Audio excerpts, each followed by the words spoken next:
ನಮಸ್ತೆ ಎಲ್ಲರಿಗೂ. ಕ್ಷಮೆ ಇರಲಿ, ಸ್ವಲ್ಪ ಲೇಟ್ ಆಯಿತು. ನಿಮ್ಮೆಲ್ಲರಿಗೂ ಮೊದಲಿಗೆ ಒಂದು ವಿಷಯ ಹೇಳೋಕ್ಕೆ ಇಷ್ಟಪಡ್ತೀನಿ. ಕೇಸ್ ತಯಾರಿ ಕುರಿತು ಹೇಳೋಕ್ಕಿಂತ ಮುಂಚೆ ಯಾಕಂದರೆ ತಯಾರಿಗೆ ಏನು ಬೇಕೋ ಅದು ಮೊದಲು ನಾವು ಆ ಮೈಂಡ್ಸೆಟ್ಟನ್ನು ತುಂಬ ಇಂಪಾರ್ಟೆಂಟ್ ಆಗುತ್ತೆ. ನಾನು ಎಲ್ಲರ ಬಗ್ಗೆಯೂ ಇವತ್ತು ಯಾಕಂದರೆ ನಿಮ್ಮ ಪ್ರಶ್ನೆಗಳು ನಾನು ಎಲ್ಲರಿಗೂ ರಿಪ್ಲೈ ಕೊಡೋಕ್ಕಾಗಿಲ್ಲ. ಸೊ ಪ್ರತಿಯೊಬ್ಬರ ಪ್ರಶ್ನೆಗಳನ್ನ ನಾನು ನೋಡಿದ್ದೀನಿ, ನಿಮ್ಮ ಸಮಸ್ಯೆಗಳನ್ನು ನಾನು ಕೇಳಿದ್ದೀನಿ. ಸೊ ನಿಮ್ಮ ಎಲ್ಲ ಮೆಸೇಜ್ಗಳನ್ನು ನೋಡಿದ್ದೀನಿ. ರಿಪ್ಲೈ ಕೊಡದೇ ಇರ್ಬೋದು, ಬಟ್ ಮೆಸೇಜ್ಗಳನ್ನು ನೋಡಿದ್ದೀನಿ. ನೀವು ಏನು ಪ್ರಶ್ನೆ ಮಾಡಿದ್ದೀರ ಅವೆಲ್ಲವನ್ನು ನಾನು ಗಮನದಲ್ಲಿ ಇಟ್ಕೊಂಡು ಇವತ್ತು ಆಡಿಯೋ ಕ್ಲಿಪ್ ಮಾಡ್ತಾಯಿದ್ದೀನಿ. ಮೊದಲು ತುಂಬ ಇಂಪಾರ್ಟೆಂಟ್ ಪ್ರಶ್ನೆ. ಸರ್, ನಾನು ಜಾಬಲ್ಲಿದ್ದೀನಿ, ನಾನು KS ಮಾಡೋಕ್ಕಾಗುತ್ತಾ? ಸಮಯ ಸಾಕಾಗುತ್ತಾ? ಸೊ ಇವತ್ತು ನಾನು ಈ ಆಡಿಯೋ ಕ್ಲಿಪ್ಪಲ್ಲಿ ಹೇಳುವ ಪ್ರತಿಯೊಂದು ಮಾತುಗಳು ಯಾರಿಗೆ ನೋವಾಗುತ್ತೆ, ಯಾರಿಗೆ ಅದರಿಂದ ಖುಷಿ ಆಗುತ್ತೆ, ನಾನು ಆ ಉದ್ದೇಶದಿಂದ ಮಾತಾಡ್ತಾ ಇಲ್ಲ. ಇವತ್ತಿನ ಆಡಿಯೋ ಕ್ಲಿಪ್ಪಲ್ಲಿ ನಾನು ಮಾತಾಡ್ತಾ ಇರೋದು ನನಗೆ ತಿಳಿದಿರೋಷ್ಟು ಮಟ್ಟಿಗೆ, ನಾನು ಬೇರೆಯವರನ್ನು ಗುರುತಿಸೋಷ್ಟು ಮಟ್ಟಿಗೆ, ನನ್ನ ಒಂದು ಮಾರ್ಗದರ್ಶನದಲ್ಲಿ ಬೇರೆದವರು ಯಾವ ಥರ ಅಚೀವ್ಮೆಂಟ್ ಮಾಡಿದ್ದಾರೆ ಆ ಒಂದು ಮಟ್ಟಿಗೆ.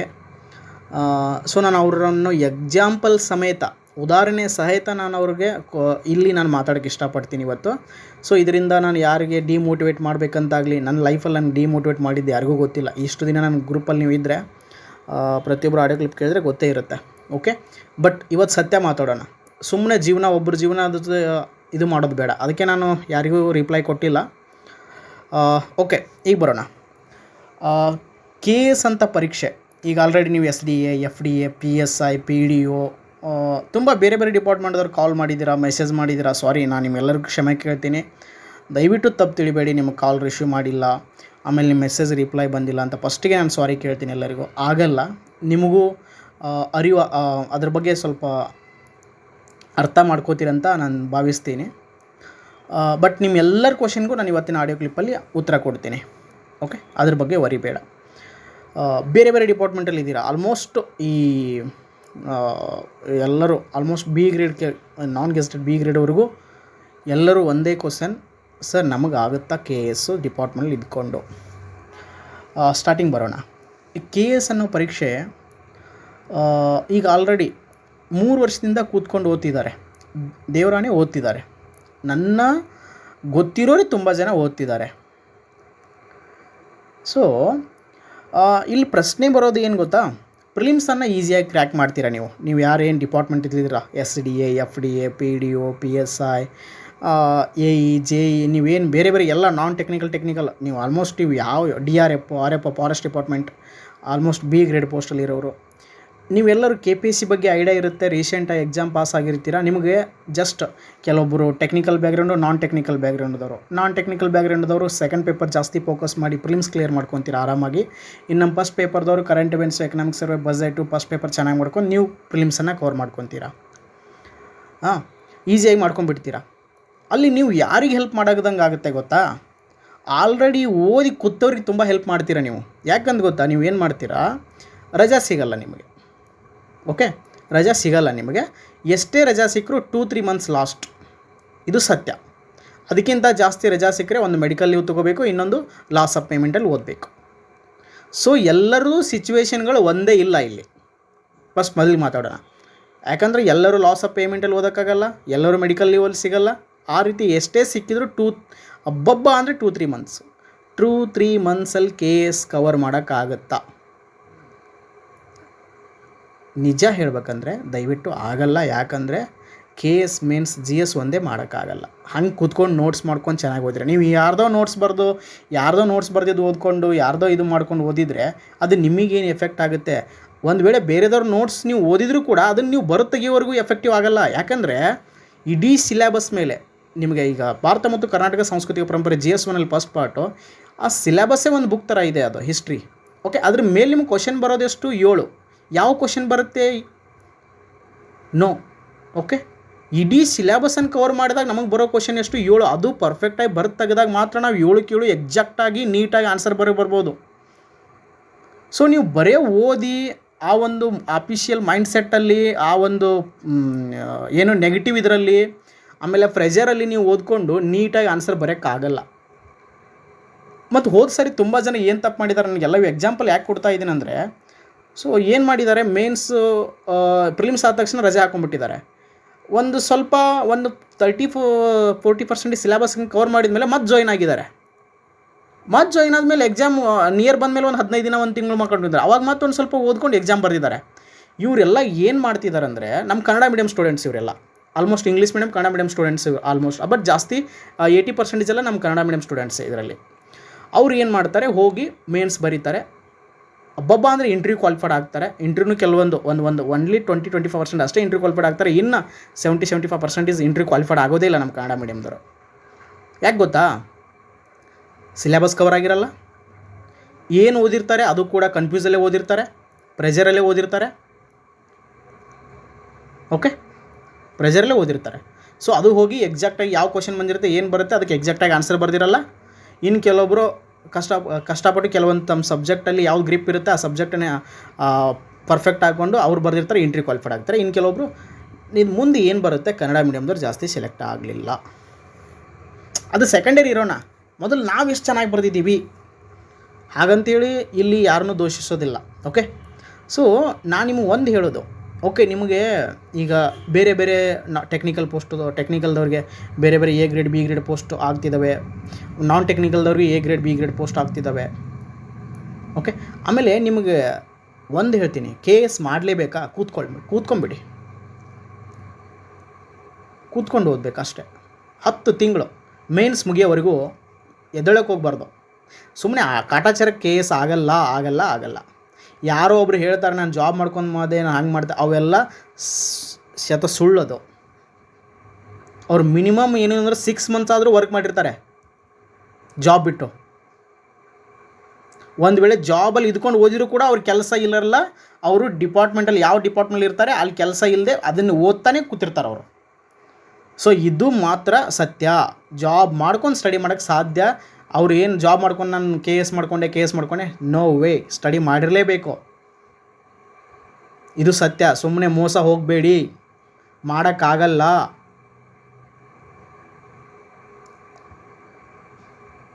ಬೇರೆ ಅವಕಾಶವನ್ನು ಕಳ್ಕೊಬೇಡಿ. ಇದನ್ನು ನಾನು ಇವತ್ತು ಯಾಕೆ ಈ ಕಟು ಸತ್ಯ ಮಾತಾಡ್ತಾ ಇದ್ದೀನಿ ಅಂದರೆ, ಬೇರೆ ಅವಕಾಶಗಳನ್ನು ಕಳ್ಕೊಬೇಡಿ. ಈಗ ಎಕ್ಸಾಂಪಲ್ SDA ಇದ್ದವರು FD ಅಂತ ಪೋಸ್ಟ್ಗಳನ್ನು, PDO ಅಂತ ಪೋಸ್ಟ್ಗಳನ್ನು, ಆಮೇಲೆ ಬೇರೆ ಬೇರೆ ಪೋಸ್ಟ್ಗಳು ಕಾಲ್ಫರ್ಮ್ ಆಗ್ತಿದ್ದಾವೆ, ಒಳ್ಳೆ ಪೋಸ್ಟು, ಅಂಥವುಗಳನ್ನ ಕೂಡ ಮಿಸ್ ಮಾಡ್ಕೊಳಕ್ಕೆ ಹೋಗಬೇಡಿ. ಓಕೆ, ಎಲ್ಲವನ್ನ ಟ್ರೈ ಮಾಡಿ. ಯಾಕಂದರೆ ಬೇರೆ ಎಕ್ಸಾಮ್ಗಳು, ಗ್ರೂಪ್ C ಎಕ್ಸಾಮ್ಗಳನ್ನು, ಓಕೆ, ನೀವು ಯಾವ ಪೊಸಿಷನಲ್ಲಿದ್ದೀರಾ ಅದಕ್ಕಿಂತ ಮೇಲಿನ ಪೊಸಿಷನ್ ಬರೋಕ್ಕೆ ಟ್ರೈ ಮಾಡಿ. ಅದು ಬಿಟ್ಟು KS ಒಂದೇ ಅಂತ ಹೇಳಿ ಫಿಕ್ಸ್ ಕೂರಕ್ಕೆ ಹೋಗಬೇಡಿ. ನೀವು ಯಾರು ಒಂದು ಈಗ ಆಲ್ರೆಡಿ ಒಂದು ಇದರಲ್ಲಿದ್ದೀರಾ, ಸೊ ಡೆಫಿನೆಟ್ಲಿ ನೀವು ಒಂದು ಫೋಕಸ್ ಮಾಡಿಕೊಂಡು ನಾನು ಮಾಡೇ ಮಾಡ್ತೀನಿ. ಯಾಕಂದರೆ ಕೆಲವೊಂದು ಸಾರಿ ಇಂಟ್ರ್ವ್ಯೂ ಕೊಟ್ಟು ಬಂದವ್ರಿಗೆ ಐಡಿಯಾ ಇರುತ್ತೆ, ಸೊ ನಾನು ಯಾಕೆ ಮಿಸ್ ಆಗಿದ್ದೀನಿ, ಅವರೆಲ್ಲ ನನಗೆ ಹೇಳೋದಿಷ್ಟೇ, ಸರ್ ನಿಜ ನೀವು ಹೇಳಿದ್ದು, ನಾನು ಇನ್ನೂ ಒಂದು 2 ಮಂತ್ಸು ಪರ್ಫೆಕ್ಟಾಗಿ ಓದಿದರೆ ನಾನು ಲಿಸ್ಟಲ್ಲಿ ಇರ್ತಿದ್ದೆ. ಇನ್ನು ಎಕ್ಸಾಂಪಲ್ ಬರೋಣ. ಹೋದ ಸಾರಿ ನೇತ್ರ ಅಂಥೇಳಿ ಒಬ್ಬರು KS ಆದರು. ಸೊ ಅವ್ರದ್ದು ಇಂಟರ್ವ್ಯೂ ತೊಗೊಂಡಿದ್ದೆ, ನಾನು ಯಾರು ಕೇಳಿದರೆ ಗೊತ್ತಿಲ್ಲ. ಅವರು ವಿಲೇಜ್ ಅಕೌಂಟು, ಅವ್ರು ಜಾಬ್ ಬಿಟ್ಟು ಸ್ಟಡಿ ಮಾಡಿದರು, ವಿಲೇಜ್ ತಹಸೀಲ್ದಾರ್ ಆದರು. VA ಕ್ವಿಟ್ ಮಾಡಿದ್ರು ಅವ್ರ ಜಾಬು, ಸೊ ತಹಸೀಲ್ದಾರ್ ಆದರು. ಕೆಲಸ ಮಾಡ್ಕೊಂಡಾದರೆ ಆ ರೀತಿ VA ಇದ್ದವರು, ಅವ್ರ ಹೆಸರು ನನಗೆ ನೆನಪ ಬರ್ತಿಲ್ಲ, ತುಂಬ ಜನ ಇಂಟ್ರ್ಯೂ ಕ್ವಾಲಿಫೈಡ್ ಆಗಿದ್ದರು. VA ಇದ್ದವರೇ, ಅವ್ರ ಹೆಸರು ನನಗೆ ಅಷ್ಟು ನೆನಪಿಗಿಲ್ಲ ಇನ್ನು, ಬಟ್ ಆಮೇಲೆ ನಾನು ಹೇಳ್ಬೋದು. ಒಬ್ಬರು ಹಾವೇರಿ ಜಿಲ್ಲೆಯವರು, ಇನ್ನೊಬ್ಬರು ಗದಗ ಜಿಲ್ಲೆಯವರು, ಇನ್ನೊಬ್ಬರು ಚಿಕ್ಕಮಗಳೂರು ಜಿಲ್ಲೆಯವರು. ಸೊ ಅವರು ಕೂಡ ಇಂಟ್ರ್ಯೂ ಕ್ವಾಲಿಫೈಡ್ ಆಗಿದ್ದರು, ಬಟ್ ಅವ್ರು ಫೈನಲ್ ಲಿಸ್ಟಲ್ಲಿ ಬರಲಿಲ್ಲ. ಮೇಡಮ್ ಯಾಕೆ ಅಂತ ಕೇಳಿದಾಗ ರೀಸನ್ ಒಂದೇ, ಸರ್ ನಾನು ಕೆಲಸ ಮಾಡ್ತಾ ಕೆಲಸದ ಅವಧಿಯಲ್ಲಿ ಟೈಮ್ ಸಿಕ್ಕಾಗ ಓದ್ಕೊಂಡೆ, ನನಗೆ ಆಗಲಿಲ್ಲ. ಇದು ಬೇರೆ ಎಕ್ಸಾಮ್ ಮಾಡ್ಬೋದು ನಾವು, ಬೇರೆ ಅಬ್ಜೆಕ್ಟ್ ಟೈಪ್ ಎಕ್ಸಾಮ್ಗಳನ್ನು ಯಾವ್ದು ಇಂಪಾರ್ಟೆಂಟು ಫೋಕಸ್ ಮಾಡಿ ಯಾವ್ದು ಬರುತ್ತೆ, ಹೇಗೆ ಬರುತ್ತೆ, ಯಾವ ರೀತಿ ಬರ್ಬೋದು ಅದನ್ನು ನೀಟಾಗಿ ಎಷ್ಟು ಬೇಕಷ್ಟು ಓದ್ಬೋದು. ಬಟ್ KS ಹಂಗಲ್ಲಲ್ಲ, ಇಡೀ ಸಿಲೆಬಸ್ಸು ಹೆಂಗಿದ್ದಾವೆ, ಹಿಸ್ಟ್ರಿ GS 1ನಲ್ಲಿ 3 ಪಾರ್ಟು, ಎಲ್ಲದರಲ್ಲಿ 3 ಪಾರ್ಟು, ಸಾಮಾಜಿಕ ರಾಜಕೀಯ ಚಿತ್ರಣ, ಭಾರತ ಮತ್ತು ಕರ್ನಾಟಕ ಸಂಸ್ಕೃತಿ ಪರಂಪರೆ, ಭಾರತ ಆರ್ಥಿಕ ಅಭಿವೃದ್ಧಿ ಮತ್ತು ಗ್ರಾಮೀಣಾಭಿವೃದ್ಧಿ ಯೋಜನೆಗಳು, ಈ ಒಂದು GS ಒಂದು ಓದ್ಲಿಕ್ಕೆ ಎಷ್ಟು ದಿನ ಟೈಮ್ ಬೇಕು, ಅದನ್ನು ನೋಡಿ ತೆಗಿಯೋಕ್ಕೆ ಎಷ್ಟು ದಿನ ಟೈಮ್ ಬೇಕು, ಪರ್ಫೆಕ್ಟ್ ಆಗೋಕ್ಕೆ ಎಷ್ಟು ದಿನ ಟೈಮ್ ಬೇಕು. ಇನ್ನು ಸೆಕೆಂಡ್ ಪಾರ್ಟಲ್ಲಿ ಜಿಯೋಗ್ರಫಿ ಎಲ್ಲ physical, world, India, Karnataka, constitution, pub ad, ಇನ್ನು GS3 ಹೆವಿ ಸಿಲೆಬಸ್ಸು, ಎಥಿಕ್ಸ್ ಒಂದು. ಸೊ ಎಲ್ಲ ಸಿಲೆಬಸ್ಸನ್ನು ನಾವು ಪರ್ಫೆಕ್ಟಾಗಿ ಸ್ಟಡಿ ಮಾಡಬೇಕಂದ್ರೆ ಒಂದು 6 ಮಂತ್ಸ್ ಆದರೂ ಕಂಟಿನ್ಯೂ ಸ್ಟಡಿ ಬೇಡವಾ? ಬೇಕು ತಾನೆ. ಸೊ ಹೀಗಾಗಿ KS ಮಾಡಬೇಕಂತೀರಾ 6 to 7 ಮಂತ್ಸ್ ಕೂತ್ಕೋಬೇಕಷ್ಟೆ. ಹಾಗೆ ಕೂತ್ಕೊಳ್ಳೋರು ಯಾರಿದ್ದರೆ ಅದನ್ನು 100% KSಗಾಗಿ ವರ್ಕ್ ಮಾಡಿ. ಇನ್ನು ನಾನು ಏನೇ ಮಾಡಿದರೂ ನನಗೆ 6-7 ಮಂತ್ಸ್ ಸಿಗಲ್ಲ, ನಾನು ಓದೋಕ್ಕಾಗಲ್ಲ ಅನ್ನೋರು 7,000 to 8,000 ಕಾಲ್ಫರ್ಮ್ ಆಗ್ತಿದ್ದಾವೆ. ಅವು ಯಾವಾಗಾದರೂ ಆಗಲಿ ಈ ವರ್ಷದಲ್ಲಿ ಆಗ್ತಾವೆ. ಒಟ್ಟಿನಲ್ಲಿ ಈಗ ಬಿಡೋಣ, ಅವ್ನು ಸೈ ಮಾಡ್ತಾನೋ ಬಿಡ್ತಾನೋ ಅವೆಲ್ಲ ಸೆಕೆಂಡರಿಗೆ ಬೇಡ. ಒಟ್ಟಿನಲ್ಲಿ ಈ ವರ್ಷದಲ್ಲಿ KAದಿಂದ 3,000 to 5,000, KPSCಯಿಂದ ಆದರೆ ಅಲ್ಲಿ 3,000 to 5,000, ಒಟ್ಟಿನಲ್ಲಿ ಟೋಟಲ್ 8,000 to 10,000 ವೇಕೆನ್ಸಿ ಈ ಸಾರಿ ಈ ಒಂದು ವರ್ಷದಲ್ಲಿ ಆಗೋ ಚಾನ್ಸಸ್ ಇದೆ. ಸೊ ಅದರಲ್ಲಿ ನಿಮ್ಮ ಕ್ವಾಲಿಫಿಕೇಷನ್ ತಕ್ಕಂಥ ಪೋಸ್ಟ್ಗಳು ಯಾವಿದ್ದಾವೆ ಸೊ ಮಾಡ್ಕೊಳ್ಳಿ. ಇನ್ನು ಜಾಬ್ ಇಲ್ವಾ, ಅವ್ರು ಏನು ಮಾಡಿ, ಮೊದಲು ಒಂದು ಜಾಬನ್ನು ನಿಮ್ಮ ಲೈಫಿಗೆ ಸೇಫ್ ಮಾಡ್ಕೊಳ್ಳಿ. ನಿಮ್ಮ ಲೈಫನ್ನು ಸೇಫ್ ಝೋನಲ್ಲಿ ಇಟ್ಕೊಳ್ಳೋಕ್ಕೆ ಒಂದು ಜಾಬ್ ಮಾಡ್ಕೊಳ್ಳೋಕೆ ಟ್ರೈ ಮಾಡಿ. ಸೊ ನಾನು ನಿಮ್ಮಿಂದ KS ಆಗುತ್ತೆ ಅಂತ ಹೇಳ್ತಲ್ಲ, ಇದು ಅಲ್ಲ ರಿಯಾಲಿಟಿ ಇದು. ಯಾಕೆಂದರೆ ಇದೆಲ್ಲ ತುಂಬ ಜನ ನನ್ನ ಫ್ರೆಂಡ್ಸ್ದೆಲ್ಲ ಹೇಳ್ತಾ ಇದ್ದೀನಿ, KS ಬೆನ್ನು ಹತ್ತಿ ಬೇರೆ ಪೋಸ್ಟ್ಗಳು ಅವರು ಆಗೋ ಅರ್ಹತೆ ಇದ್ದರೂ ಕೂಡ ಅದನ್ನು ಕಳ್ಕೊಂಡಿದ್ದಾರೆ. ಹಾಗೂ ಆಗಬಾರ್ದು ಲೈಫಲ್ಲಿ. ಓಕೆ, ಇಲ್ಲಿ ಎಲ್ಲ ಮಾತಾಡೋಣ ಇವತ್ತು. ಯಾವ್ದು ನೆಗೆಟಿವೋ ಯಾವ್ದು ಪಾಸಿಟಿವೋ ಸೆಕೆಂಡರಿ, ಅದು ನಿಮಗೆ ಬಿಟ್ಕೊಟ್ಟಿದ್ದವು. ಸರ್ ಏನು ಹಿಂಗೆ ಹೇಳ್ತಿದ್ದಾರೆ ಇವೆಲ್ಲ ಬೇಡ. ಇವತ್ತು ಇದು ಮೇನ್. ಇದು KSಗಿಂತ ನಾವು ಮೊದಲು KS ಪ್ರಿಪ್ರೇಷನ್ ಮಾಡೋಕ್ಕಿಂತ ಮೊದಲು ಡಿಸಿಷನ್ ತೊಗೊಳ್ಳೋದು ಮೊದಲು ಮೇನು. ಯಾಕಂದರೆ ಲೈಫಲ್ಲಿ ಆಮೇಲೆ ತುಂಬ ಸಫರ್ ಆಗಬಾರ್ದು ನಾವು. ಓಕೆ, ಈ ಥರನೂ ಇರುತ್ತೆ. ಜಾಬ್ ಇಲ್ದವ್ರಂತರೂ ಒಂದು ಜಾಬ್ ಮಾಡ್ಕೊಳ್ಳೋಕೆ ಟ್ರೈ ಮಾಡಿ, ಅದ್ರ ಜೊತೆಗೆ ಪರ್ಫೆಕ್ಟಾಗಿ KS ಸ್ಟಡಿ ಮಾಡ್ಕೋಬೋದು ನೀವು. ಬಟ್ ಅವಕಾಶ ಸಿಕ್ಕಾಗ ಜಾಬ್ ಇಲ್ಲದೇ ಇರೋರು ಬೇರೆ ಬೇರೆ ರೀತಿಯಿಂದ ಅಂಥ ಪೋಸ್ಟ್ಗಳನ್ನು ಸೆಲೆಕ್ಟ್ ಆಗೋದು ಮೊದಲು ನೋಡ್ಕೊಳ್ಳಿ. ಓಕೆ, ನೀವು ಸ್ಟಡಿ ಮಾಡ್ತೀರಾ, ಅಷ್ಟು ಪ್ರಯತ್ನ ಕೊಡ್ತೀರಾ ಆ ಲೆವೆಲ್ಗೆ ಅಂದರೆ ನೀವು ಡೆಫಿನೆಟ್ಲಿ ಹಾಗೆ ಆಗ್ತೀರಾ, ಮಾಡ್ತೀರಾ, ಯಾವ್ದು ಬೇಕಾದರೂ ಮಾಡ್ತೀರಾ. ಓಕೆ, ಸೊ ಇದು ರಿಯಾಲಿಟಿ, ಇದು ಖಂಡಿತ ರಿಯಾಲಿಟಿ. KSಗೆ ಬೇಕಾಗಿರೋದು ಕಂಟಿನ್ಯೂ ಸ್ಟಡಿ ಬೇಕು. ಬೇರೆ ಎಕ್ಸಾಮ್ಗಳನ್ನು ನಾವು ಅದಕ್ಕೂ ಆ ಲೆವೆಲ್ಗೆ ಸ್ಟಡಿ ಬೇಕಂದರೆ ಇದಕ್ಕಿನ್ನ ಯಾವ ಲೆವೆಲ್ ಸ್ಟಡಿ ಬರೋದು, ಇಲ್ಲೆಲ್ಲ ಬರೆಯೋದಿರುತ್ತೆ.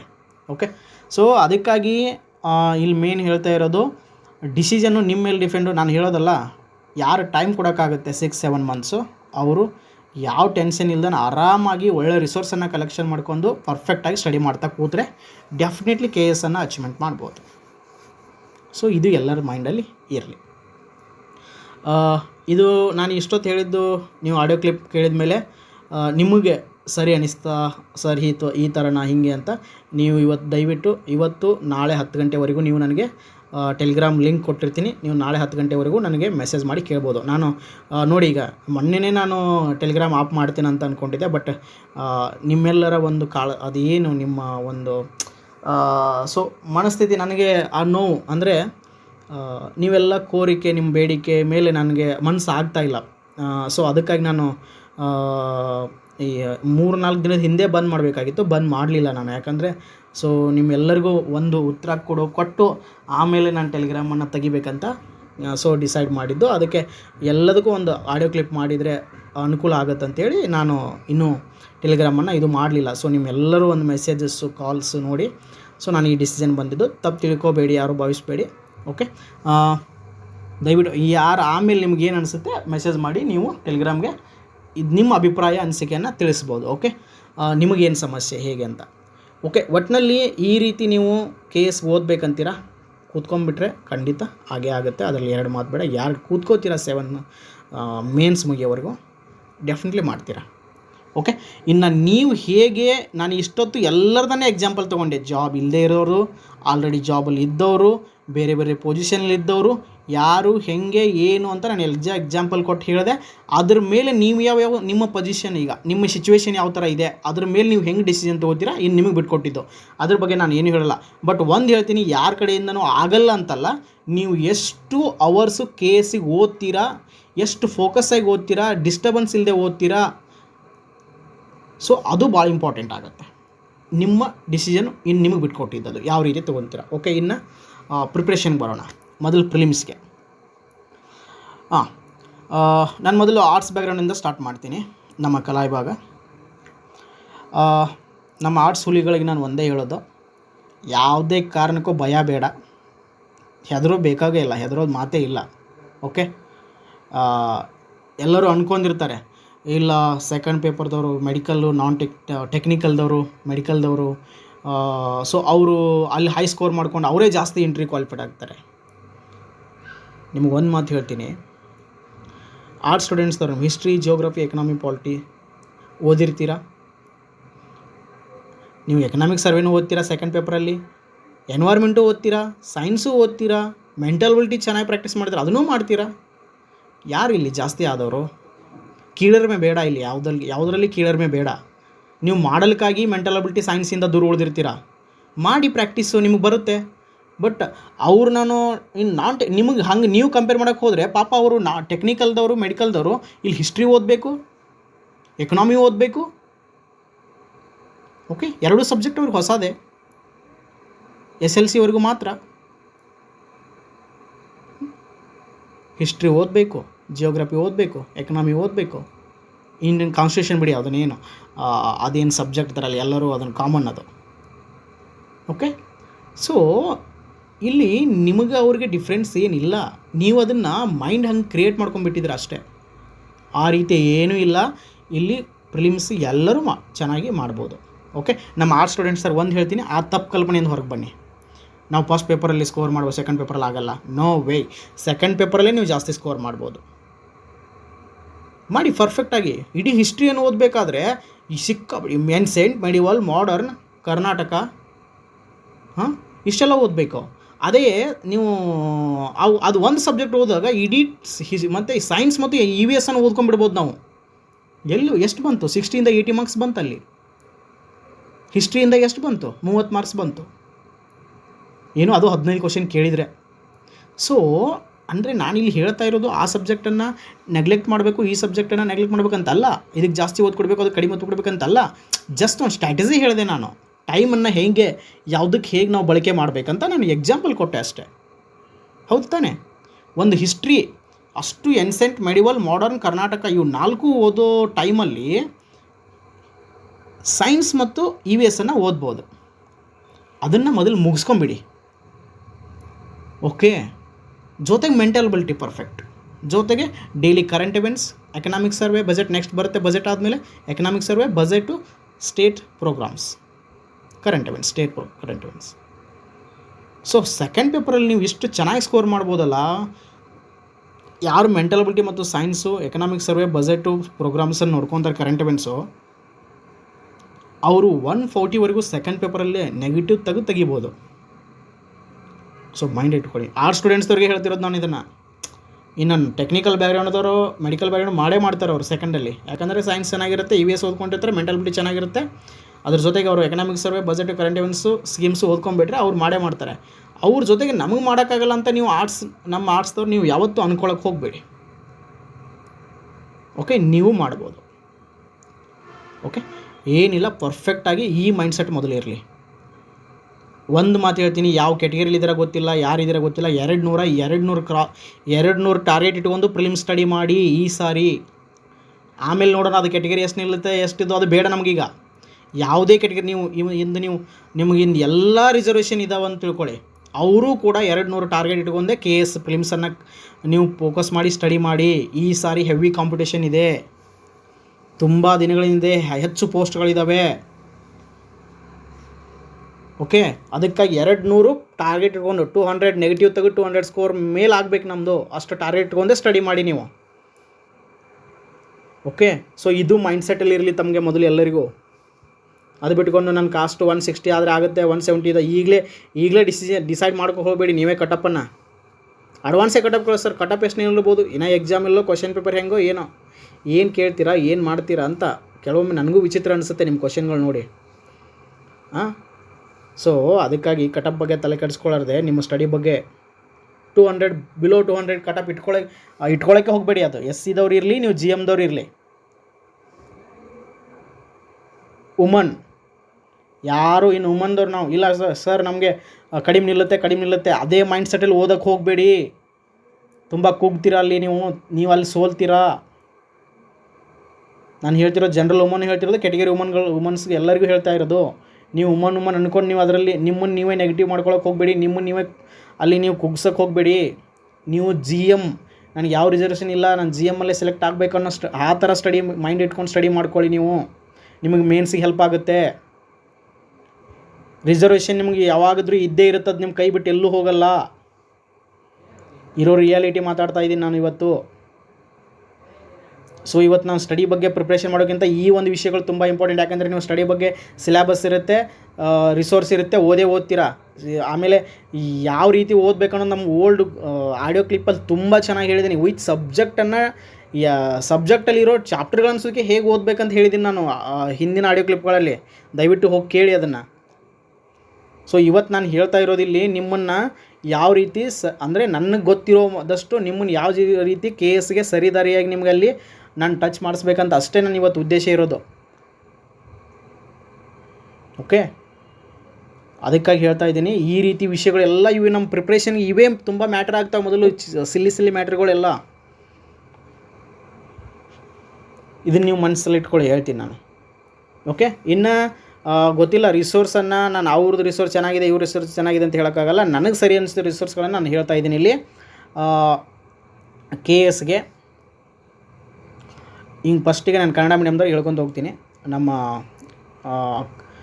ಕನ್ನಡ ಶಾಲೆ ಹುಲಿಗಳಿಗೆ, ಸರ್ಕಾರಿ ಕನ್ನಡ ಶಾಲೆ ಹುಲಿಗಳಿಗೆ ನಾನು ವಿಶೇಷವಾಗಿ ಫಸ್ಟಿಗೆ ನಾನು ಅವ್ರಿಗೆ ಹೇಳ್ಕೊತ ಹೋಗ್ತೀನಿ. ಓಕೆ, ನಾನು ಸಬ್ಜೆಕ್ಟ್ ವೈಸು. ಯಾಕಂದರೆ ನೀವೆಲ್ಲರೂ ಬರೀ ರಿಸೋರ್ಸಸ್ ಬಗ್ಗೆ ತುಂಬ ಕೇಳ್ತಿದ್ದೀರ. ಹಿಸ್ಟ್ರಿಗೆ ತುಂಬ ಹೆವಿ ತಲೆ ಕೆಡಿಸ್ಕೊಳಕ್ಕೆ ಹೋಗಬೇಡಿ. ನಾನು ಗ್ರೂಪಲ್ಲಿ ನಿಮಗೆ ಕ್ವಶನ್ ಪೇಪರ್ ಹಾಕಿದ್ದಲ್ಲ UPSCದು, ಅವು ಮೊದಲು history, geography, economic, polity, science and tech, environment ಎಲ್ಲ ಹಾಕಿದ್ದೀನಿ ನಾನು. 1990ಇಂದನೇ ಹಾಕಿದ್ದೀನಿ. ಸೊ ಬೇರೆ ಮತ್ತು ಯಾವುದೋ ನೋಡಿ ಎಲ್ಲವನ್ನು, ಯಾವುದೇ ನೀವು ವಿಷಯ ಸ್ಟಾರ್ಟ್ ಮಾಡೋಕ್ಕಿಂತ ಮುಂಚೆ ಓಲ್ಡ್ KS ಮತ್ತು UPSC ಸಬ್ಜೆಕ್ಟ್ ವೈಸು ಕ್ವಶನ್ಸ್ಗಳನ್ನು ಸಾಲ್ವ್ ಮಾಡಿಕೊಂಡು ನೆಕ್ಸ್ಟ್ ಥಿಯರಿ ಓದ್ಕೊಳ್ಳಿ. ಆಮೇಲೆ ಥಿಯರಿ ಓದ್ಕೊಂಬಂದು ಮತ್ತೆ ಕ್ವಶನ್ಗಳು ನೋಡ್ಕೊಳ್ಳಿ. ಮೊದಲು ಯಾಕೆ ನೋಡ್ಕೊಳ್ಳಿ ಅಂತ ಹೇಳಿದೆ ಅಂದರೆ, ನೀವು ಸ್ಟಡಿ ಮಾಡುವಾಗ ನಿಮಗೆ ಯಾವುದಕ್ಕೆ ಹೆಚ್ಚು ಫೋಕಸ್ ಮಾಡಬೇಕು, ಯಾವುದ್ರ ಮೇಲೆ ಯಾವ ರೀತಿ ಕ್ವಶನ್ಸ್ ಬರ್ತಾವೆ, ಯಾವ ಟಾಪಿಕ್ ಮೇಲೆ ಯಾವ ರೀತಿ ಕ್ವಶನ್ಸ್ ಅವ್ನು ಕೇಳ್ಬೋದು ಅನ್ನೋ ಒಂದು ಐಡಿಯಾ ಸಿಗುತ್ತೆ. ಓದಿದ ಮೇಲೆ ಕ್ವಶನ್ ಪೇಪರ್ ಅದು ಇದ್ದೇ ಇರುತ್ತೆ ಸಾಲ್ವ್ ಮಾಡೋದು. ಅದಕ್ಕಿಂತ ಮುಂಚೆ ನಾವು ಓದ್ಕೋಬೇಕು ಕ್ವಶನ್ ಪೇಪರ್ಗಳನ್ನು. ಇದನ್ನು ಫಾಲೋ ಮಾಡಿ ಲೈಫಲ್ಲಿ, ಇನ್ನೂ ಚೆನ್ನಾಗಿ ಸ್ಕೋರ್ ಆಗುತ್ತೆ. ಓಕೆ, ಹಿಸ್ಟ್ರಿಗೆ ಮೊದಲು ಏನು ಮಾಡಿ, ಎಲ್ಲ ಸಬ್ಜೆಕ್ಟಿಗೆ ಇದೇ ಅಪ್ಲೈ ಆಗುತ್ತೆ. ಮೊದಲು ಕ್ವಶನ್ ಪೇಪರು KS ಮತ್ತು UPSC ಕ್ವಶನ್ಸ್ಗಳನ್ನು ಸಬ್ಜೆಕ್ಟ್ ವೈಸು ಮೊದಲು ಸಾಲ್ವ್ ಮಾಡಿ. ಅದನ್ನು ಸಾಲ್ವ್ ಮಾಡಿದ ಮೇಲೆ ಆ ಸಬ್ಜೆಕ್ಟ್ ಯಾವುದು ಓದ್ತಿರ್ತಾರೆ ಅದನ್ನು ಸಬ್ಜೆಕ್ಟನ್ನು ಓದೋಕ್ಕೆ ಸ್ಟಾರ್ಟ್ ಮಾಡಿ. ಓಕೆ, ಇನ್ನು ತುಂಬ ಇಂಪಾರ್ಟೆಂಟು, ಇನ್ನೇನು ಯಾವ ಬುಕ್ಸ್ ಓದಬೇಕು ಹಿಸ್ಟ್ರಿಗೆ. ಹಿಸ್ಟ್ರಿಗೆ ಓದಬೇಕಾಗಿದ್ದು ನಿಮ್ಮ ಸೆಕೆಂಡ್ PUC ಬುಕ್ಕನ್ನು ಪರ್ಫೆಕ್ಟಾಗಿ ಓದ್ಕೊಳ್ಳಿ. ಸಿಕ್ಕರೆ ತಮಿಳ್ನಾಡು ಬುಕ್ಸು, NCERT ಬುಕ್ಸು, ಈ 3 books, PUC first year second year Tamil Nadu books,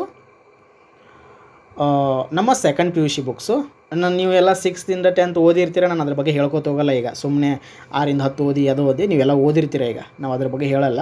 ಯಾರು ಓದಿಲ್ಲ ಅವ್ರು ಓದ್ಕೊಳ್ಳಿ. ಬಟ್ ನಾನು ಮೋಸ್ಟ್ ಫೋಕಸ್ ಮಾಡ್ತಾ ಇರೋದು ಎಲ್ಲ ಸಬ್ಜೆಕ್ಟಿಗೆ ಅಪ್ಲೈ ಆಗಿದ್ದು. ಓಕೆ, ಸೆಕೆಂಡ್ PUC ನಮ್ಮ ಸ್ಟೇಟ್ ಬುಕ್ಕು, ತಮಿಳ್ನಾಡು ಬುಕ್ ಗ್ರೂಪಲ್ಲಿ ಇದ್ದಾವೆ. ಸಬ್ಜೆಕ್ಟ್ ವೈಸು ಗ್ರೂಪಲ್ಲಿ ತಮಿಳ್ನಾಡು ಬುಕ್ಸ್ ಇದ್ದಾವೆ, ಹೋಗಿ ತೊಗೊಳ್ಳಿ. ಆಮೇಲೆ NCERT ಇಷ್ಟು ಹಿಸ್ಟ್ರಿ ಓದ್ಕೊಂಡು ಆಥರ್ ಬುಕ್ಕು. ಕರ್ನಾಟಕ ಜಾಸ್ತಿ ಫೋಕಸ್ ಮಾಡಿ ಹೇಳ್ತಾ ಇದ್ದೀನಿ ನಾನು. ನೋಡಿ, ಕರ್ನಾಟಕ ನೋಡಿ, ಒಂದು 15 ಕ್ವಶನ್ ಹಿಸ್ಟ್ರಿ ಕೇಳಿದ ಅಂದರೆ 8-9 ಕ್ವಶನ್ ಕರ್ನಾಟಕ ರಿಲೇಟೆಡ್ ಇರ್ತವೆ. ಎಷ್ಟು ಹೆವಿ ಪರ್ಫೆಕ್ಟ್ ಆಗಬೇಕಂದ್ರೆ ನೀವು ಕರ್ನಾಟಕ ಮೇನ್ಸ್ಗೂ ಹೆಲ್ಪ್ ಆಗುತ್ತೆ ನಿಮಗಲ್ಲಿ. ಮೇನ್ಸಲ್ಲಿ 3 ಮೂರಿಂದ 4 ಕ್ವಶನ್ ಕರ್ನಾಟಕ ಹಿಸ್ಟ್ರಿ ಮೇಲೆ ಇದ್ಬಿಡ್ತವೆ. ಅದು ಕರ್ನಾಟಕ ಏಕೀಕರಣ ಚಳವಳಿ, ಕರ್ನಾಟಕದಲ್ಲಿ ಗಾಂಧಿ ಯುಗ ಆಗಲಿ, ಕರ್ನಾಟಕದಲ್ಲಿ ಮೈಸೂರು ಒಡೆಯರು, ಆಮೇಲೆ ಕಮಿಷನರು, ದಿವಾನರು, ಸೊ ಕರ್ನಾಟಕ ಸ್ವಾತಂತ್ರ್ಯ ಹೋರಾಟ, ಇದ್ರ ಮೇಲೇನು ಕ್ವಶನ್ ಬಂದುಬಿಡ್ತಿರ್ತಾವಲ್ಲಿ ನಿಮಗೆ. ಇನ್ನು ಕದಂಬಟ್ಟು ಹೊಯ್ಸಳ ವಾಸ್ತುಶಿಲ್ಪ, ಅಲ್ಲಿ ನಿಮ್ಗೆ 2-3-4 ಕ್ವಶನು ಮೇನ್ಸಲ್ಲಿ ಅಲ್ಲೇ ಕವರ್ ಆಗುತ್ತೆ. ಈ ರೀತಿ ಟ್ರಿಕ್ಸ್ ಯೂಸ್ ಮಾಡ್ಕೊಂಡು ಸ್ಟಡಿ ಮಾಡ್ಕೊಳ್ಳಿ. ಸಿಲೆಬಸ್ಸನ್ನು ನೋಡಿ ಶಾಕ್ ಆಗೋಕ್ಕೆ ಹೋಗಬೇಡಿ. ಈ ರೀತಿ ಎಲ್ಲ ಸಬ್ಜೆಕ್ಟಲ್ಲಿ ಈ ರೀತಿ ಟ್ರಿಕ್ಸ್ ಯೂಸ್ ಮಾಡ್ಕೊಳ್ಳಿ. ಸುಮ್ಮನೆ ಸಿಲೆಬಸ್ ನೋಡಿ ಶಾಕ್ ಆಗಿ ಕೂರೋದಲ್ಲ. ಎಲ್ಲವನ್ನು ನೀವು ಆಳವಾಗಿ ನಿಮಗೆ ನಾಲೆಜ್ ಬರುತ್ತೆ, ಯಾವ ರೀತಿ ಕ್ವಶನ್ಸ್ ಬರ್ಬೋದು, ಹೆಂಗೆ ಕ್ವಶನ್ಸ್ ತೆಗಿತಾ ನೀವು ಅಂತೇಳಿ. ಸುಮ್ಮನೆ ಸಿಲೆಬಸ್ ನೋಡಿ ಶಾಕ್ ಆಗೋದಲ್ಲ. ಓಕೆ, ಇಷ್ಟು ಹಿಸ್ಟ್ರಿಗೆ ಮಾಡಿ. ನಾನು ಕರ್ನಾಟಕ ರಿಲೇಟೆಡು ಸೂರ್ಯನ್ ಕಾಮತ್ ಬುಕ್ ಅಂತ ತುಂಬ ಜನ ಹೇಳ್ತಾರೆ, ಅದನ್ನು ಓದ್ಕೊಳ್ಳಿ. ನನಗೆ ಆ ಬುಕ್ಕೆ ನಾನು ನೋಡಿಲ್ಲ, ಬಟ್ ಚೆನ್ನಾಗಿದೆ. ನಾನು ಚೆನ್ನಾಗಿದೆ ಅಂತ ಕೇಳಿದ್ದೀನಿ. ಯಾಕಂದರೆ ಎಲ್ಲರೂ ಹೇಳೋದು ಅದೇ, ಮತ್ತು ನೀವು ನನಗೆ ಕೇಳೋದು ಅದೇ ಅದಕ್ಕಾಗಿ ಇವ್ರೇನು ಸೂರ್ಯನಾಥ್ ಕಾಮತ್ ಹೇಳಿಲ್ಲಲ್ಲ, ಏನು ಓದಿದಾರೆ ಅಂತ ಅನ್ನೋಕೋಬೇಡಿ. ನಾವು ಸೂರ್ಯನಾಥ್ ಕಾಮತ್ ಬಗ್ಗೆ ಯಾಕಂದರೆ ಕರ್ನಾಟಕ ಹಿಸ್ಟ್ರಿ ಸ್ವಲ್ಪ ಡೀಟೇಲಾಗಿ ಓದಬೇಕಾಗುತ್ತೆ ನಾವು, KNA ಬುಕ್ಕ. ಯಾಕಂದರೆ ಮೇನ್ಸಿಗೆ ನಮ್ಗೆ ಹೆಲ್ಪ್ ಆಗುತ್ತಲ್ಲ. ಸೊ ಹೀಗಾಗಿ ಬ್ರ್ಯಾಂಡ್ ಅಲ್ಲ KNA, ಸೊ ಒಂದು ಸಾರಿ ಓದ್ಕೊಳ್ಳೇಬೇಕಾಗತ್ತೆ. ಅದು ನಿಮ್ಮ ಮೇಲೆ ಡಿಪೆಂಡು. ನಾನು ಇದನ್ನು ಓದಲೇಬೇಕು ಅಂತ ನಾನು ಹೇಳೋಕ್ಕೆ ಹೋಗಲ್ಲ, ಬಟ್ ಓದಿದರೆ ತುಂಬ ಅನುಕೂಲ ಆಗುತ್ತೆ. ಓಕೆ, ಇನ್ನು ಸಾಧ್ಯ ಆದರೆ ಸದಾಶಿವ ಬುಕ್ಕನ್ನು ಚೆನ್ನಾಗಿ ಓದ್ಕೋಬೋದು. ಜಿಯೋಗ್ರಫಿಗೆ ನಾನು ಹೇಳೋ ಮಾತು ಕೇಳಿ, ಜಿಯೋಗ್ರಫಿಗೆ ಪ್ರಿಲಿಮ್ಸ್ಗೂ ಮೇನ್ಸ್ಗೆ ಅಂತೇಳಿ ಸಪ್ರೇಟ್ ಓದಿ ಟೈಮ್ ವೇಸ್ಟ್ ಮಾಡ್ಕೊಳಕ್ಕೆ ಹೋಗಬೇಡಿ. ರಂಗನಾಥ್ ಬುಕ್ ಪರ್ಫೆಕ್ಟಾಗಿ ಓದ್ಕೊಂಬಿಡಿ, ಸೆಲ್ಫ್ ನೋಟ್ಸ್ ಮಾಡ್ಕೊಳ್ಳಿ. ಟೈಮ್ ಇದೆ ತುಂಬ, 10 ತಿಂಗಳು. ಇಲ್ಲಿಂದ ಪ್ರಿಲಿಮ್ಸ್ಗೆ ನಿಮಗೆ ಒಂದು 5 ಮಂತ್ಸ್ ಆದರೂ ಸಿಗುತ್ತೆ. ಇವತ್ತೇ ನೋಟಿಫಿಕೇಷನ್ ಆದರೂ ಕೂಡ 5 ಮಂತ್ಸ್ ನಿಮಗೆ ಟೈಮ್ ಸಿಗುತ್ತೆ. ಸೊ ನೀವು ಆರಾಮಾಗಿ ನೋಟ್ಸ್ ಮಾಡ್ಕೋಬೋದು. ಮೇನ್ಸ್ಗೂ ವಿತ್ ಪ್ರಿಲಿಮ್ಸ್ ನೋಟ್ಸ್ ನೀವು ಎರಡೂ ರೆಡಿ ಆಗುತ್ತೆ ನಮ್ಮದು. ಓಕೆ, ಸುಮ್ಮನೆ ಎಲ್ಲ ಪ್ರಿಲಿಮ್ಸ್ಗೊಂದು ಬೇರೆ ಆಥರ್ಸ್ ಬುಕ್ಗಳು ಇದಾವಲ್ಲ ಮಾರ್ಕೆಟಲ್ಲಿ, ಅದಕ್ಕೊಂದು ಓದೋದು, ಆಮೇಲೆ ಮೇನ್ಸಿಗೆ ಆವಾಗ ಮೇನ್ಸ್ ಬಂದಾಗ ರಂಗನಾಥ್ ಬುಕ್ ಹಿಡ್ಕೊಂಡು ಕೂರೋದು, ಹಾಗೆ ಮಾಡಬೇಡಿ. ಮಾಡ್ತೀರಾ ಚೆನ್ನಾಗಿ ನೀಟಾಗಿ ಮಾಡ್ಕೊಂಬಿಡಿ, ಎಲ್ಲದಕ್ಕೂ ಅನುಕೂಲ ಆಗಿಬಿಡುತ್ತೆ ನಿಮಗೆ. ಓಕೆ, ಇನ್ನು ಸಂವಿಧಾನ ಬಗ್ಗೆ ನಿಮ್ಗೆ ಗೊತ್ತಾಗುತ್ತೆ, ನೀವು ಓದಿರ್ತೀರ ಗಂಗಾಧರ ಬುಕ್ಕು, ಅದೇ ಓದಿ. ಅದನ್ನು ಬಿಟ್ಟರೆ ಮತ್ತೆ ಯಾರು ಬೇರೆ ಚೆನ್ನಾಗಿ ನೀವು ಎಕ್ಸ್ಟ್ರಾ ಇದು ಅನಿಸಿದರೆ ನಾಲೆಜ್ ಯಾವುದು ಚೆನ್ನಾಗಿರುತ್ತೆ, ಯಾವುದು ಇನ್ಫಾರ್ಮೇಷನ್ ಇರುತ್ತೆ ಮತ್ತು ಓದ್ಬೋದು ನೀವು. ಇನ್ನು ಎಕನಾಮಿಕ್ಸ್ ಸಾಧ್ಯ ಆದರೆ ಕನ್ನಡದಲ್ಲಿ ಓದಿ. ರಮೇಶ್ ಸಿಂಗ್ ಅವ್ರ ಬುಕ್ ಕನ್ನಡದಲ್ಲಿ ಕೂಡ PDF ಇದೆ, ಸರ್ಚ್ ಮಾಡಿಕೊಂಡು ಪರ್ಫೆಕ್ಟಾಗಿ ಓದ್ಕೊಳ್ಳಿ ಅಂತ ನಾನು ಹೇಳ್ತೀನಿ. ಗರ್ನಿ ಕೃಷ್ಣಮೂರ್ತಿ ಒಂದೇ ಸಾಕಾಗಲ್ಲ, ನಮ್ಮ ಕನ್ನಡ ಮೀಡಿಯಮ್ದವರು. ರಮೇಶ್ ಸಿಂಗ್ ಬುಕ್ ಕೂಡ ಕನ್ನಡದಲ್ಲಿದೆ, ಸೊ ನೋಡ್ಕೊಳ್ಳಿ, ಓದ್ಕೊಳ್ಳಿ. ಬುಕ್ಕಲ್ಲ PDF ಇದೆ, ನೋಡ್ಕೊಳ್ಳಿ. ಓಕೆ, ಸೊ ನಮ್ಮ ಗ್ರೂಪಲ್ಲಿರೋರಿಗೆ ಎಲ್ಲ ಕಳಿಸಿದ್ದೀನಿ ಅದನ್ನು ನಾನು ಪರ್ಸ್ನಲಾಗಿ, ಯಾಕಂದರೆ ಆ ಕಾಪಿ ರೈಟ್ ಇರೋ ಕಾರಣ. ಇನ್ನು ನೆಕ್ಸ್ಟು ಹಿಸ್ಟ್ರಿ ಆಯಿತು, ಜಿಯೋಗ್ರಫಿ ಆಯಿತು, ಎಕನಾಮಿ ಆಯಿತು, ಪಾಲಿಟಿ ಆಯಿತು. ಸೈನ್ಸ್ ಆ್ಯಂಡ್ ಟೆಕ್ಗೆ PMF IASದವ್ರದ್ದು ತುಂಬ ಚೆನ್ನಾಗಿದೆ. ಯಾಕಂದರೆ ಕರೆಂಟ್ ರಿಲೇಟೆಡ್ ಕವರ್ ಮಾಡಿ ತುಂಬ ಚೆನ್ನಾಗಿದೆ. ನೆಕ್ಸ್ಟ್ IAS ಅವ್ರದ್ದು ಚೆನ್ನಾಗಿದೆ. ಇವೆರಡೂ ಓದ್ಕೊಳ್ಳಿ, ತುಂಬ ಅನುಕೂಲ ಆಗುತ್ತೆ.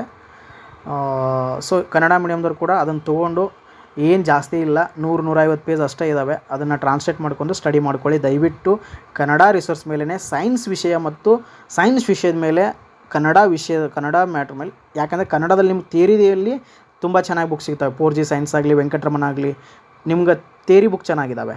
ಮತ್ತು ನಮ್ಮ PUC first year second year NCERT books ಕೂಡ ಕನ್ನಡದಲ್ಲಿದ್ದಾವೆ. ಅದು ಸಾಕು ನಿಮಗೆ ಥಿಯರಿ ರಿಲೇಟೆಡು. ಬಟ್ ನಮಗೆ KS ಸೆಕೆಂಡ್ ಪೇಪರಲ್ಲಿ ಕರೆಂಟ್ ರಿಲೇಟೆಡ್ ಕ್ವಶನ್ಸ್ ಕೇಳ್ತಾ ಇದ್ದಾರೆ ಅವರು, ಸೈನ್ಸ್ ಆ್ಯಂಡ್ ಟೆಕ್ಕು.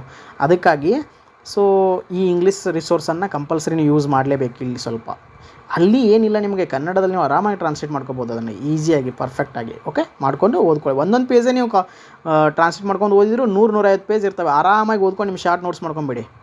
ಯಾವುದಕ್ಕೂ ಹೆದರೋ ಅವಶ್ಯಕತೆ ಇಲ್ಲ. ಕನ್ನಡ ಮೀಡಿಯಮ್ದವರು ನಿಮಗೆ ನಂಬರ್ 1 ರಿಸೋರ್ಸು. ಇನ್ನೂ ನಂಬರ್ 1 ನೀವು ಚೆನ್ನಾಗಿ ಬರಿಬೋದು, ನೀವೇ ಚೆನ್ನಾಗಿ ಬರಿಬೋದು ಮನ ಮುಟ್ಟುವಂಗೆ ಆನ್ಸರು. ಯಾಕಂದರೆ ವೊಕ್ಯಾಬ್ಲರಿ ಅಲ್ಲಿ ಮಿಸ್ ಹೊಡೆಯುತ್ತೆ. ಇಂಗ್ಲೀಷಲ್ಲಿ ಅವ್ರು ಎಷ್ಟೇ ಇಂಗ್ಲೀಷಲ್ಲಿ ಪರ್ಫೆಕ್ಟ್ ಇದ್ದರೂ ವೊಕ್ಯಾಬ್ಲರಿ ಒಂದು ಮಿಸ್ ಹೊಡಲೇಬೇಕು, ಎಷ್ಟೇ ಪರ್ಫೆಕ್ಟಾಗಿ ಪ್ರಾಕ್ಟೀಸ್ ಮಾಡಿದರು. ಬಟ್ ಕನ್ನಡದಲ್ಲಿ ನೀವು ಚೆನ್ನಾಗಿ ಓದ್ಕೊಂಡ್ಬಿಟ್ರೆ ಇಷ್ಟು ನೀಟಾಗಿ ಆನ್ಸರ್ ಬರಿಬೋದಲ್ಲ, ನಿಮಗೆ ಎಲ್ಲಿ ರಾಂಗ್ ಆಗೋದೇ ಇಲ್ಲ, ಎಲ್ಲಿ ವೊಕ್ಯಾಬ್ಲರಿ ನಿಮಗೆ ಕಡಿಮೆ ಬೀಳೋದೇ ಇಲ್ಲ, ಪರ್ಫೆಕ್ಟಾಗಿ ಬರಿಬೋದು. ಸೊ ಹೆದರೋ ಅವಶ್ಯಕತೆ ಇಲ್ಲ ಕನ್ನಡ ಮೀಡಿಯಮ್ದವರು. ನಮ್ಮ ಗ್ರೂಪ್ ಇರೋದೇ ನಿಮಗೋಸ್ಕರ. ನಾನು ಒಪ್ಪನಾಗಿ ಹೇಳ್ತೀನಿ, ಯಾರು ಏನು ನೆಸರಿ ಇಲ್ಲ ಇಲ್ಲಿ. ಓಕೆ, ನಮ್ಮ ಕನ್ನಡ ಮೀಡಿಯಮ್ ಸ್ಟೂಡೆಂಟು, ನಮ್ಮ ಕನ್ನಡ ಶಾಲೆಯಲ್ಲಿ ಕಲಿತವರು ಸೆಲೆಕ್ಷನ್ ಆಗಬೇಕು. ನೀವು ಹೆದರೋ ಅವಶ್ಯಕತೆ, ನಿಮಗೆಲ್ಲ ರಿಸೋರ್ಸ್ ಚೆನ್ನಾಗಿದೆ, ಗ್ರೂಪಲ್ಲಿ ಎಲ್ಲ ರಿಸೋರ್ಸ್ ಫ್ರೀಯಾಗಿದೆ, ಯೂಸ್ ಮಾಡ್ಕೊಳ್ಳಿ. ನಿಮಗೆ ಹೆಮ್ಮೆಯಿಂದ ಹೇಳ್ತಿದ್ದೀವಿ ನಾವು. ನಿಮ್ಮ ಕೆಲವೊಂದು ನನ್ನ ಗ್ರೂಪಲ್ಲಿ ಸ್ಕ್ರೀನ್ಶಾಟ್ ಹೊಡೆದು ಕೂಡ ಹಾಕಿದ್ದೀನಿ ನಾನು. ನನ್ನ ಗ್ರೂಪಲ್ಲಿರೋ ಈ ಕನ್ನಡ ಮೆಟೀರಿಯಲ್ಸನ್ನು ಇಂಗ್ಲೀಷ್ ಟ್ರಾನ್ಸ್ಲೇಟ್ ಮಾಡ್ಕೊಂಡು ಓದಿದ್ದಾರೆ ಕೆಲವೊಬ್ಬರು. ಅಂಥ ರಿಸೋರ್ಸ್ ಇದೆ ಕನ್ನಡದಲ್ಲಿ, ಚೆನ್ನಾಗಿ ಓದ್ಕೊಳ್ಳಿ ನೀವು. ಯಾಕೆ ನೀವು ಈ ರೀತಿ ನೆಗೆಟಿವನ್ನು ಮೈಂಡಲ್ಲಿ ತುಂಬ್ಕೋತಿದ್ದೀರಾ? ನೀವು ಚೆನ್ನಾಗಿ ವರ್ಕ್ ಮಾಡದೇ ಇರೋಕ್ಕಾಗಿ ನಾವು ಇಂಟರ್ವ್ಯೂ ಕ್ವಾಲಿಫೈಡ್ ಆಗಿ ಹೊರಗೆ ಬರ್ತಾ ಇದ್ದೀವಿ. ಇಂಟರ್ವ್ಯೂ ಕ್ವಾಲಿಫೈಡ್ ಆಗ್ತಿಲ್ಲ ನಾವು. ಸೊ ಇನ್ನು ಅದನ್ನು ಬದಲಾಯಿಸಿ ಚೆನ್ನಾಗಿ ಕೂತ್ಕೊಂಡು ಓದಿ, ಟೈಮ್ ಕೊಡಿ.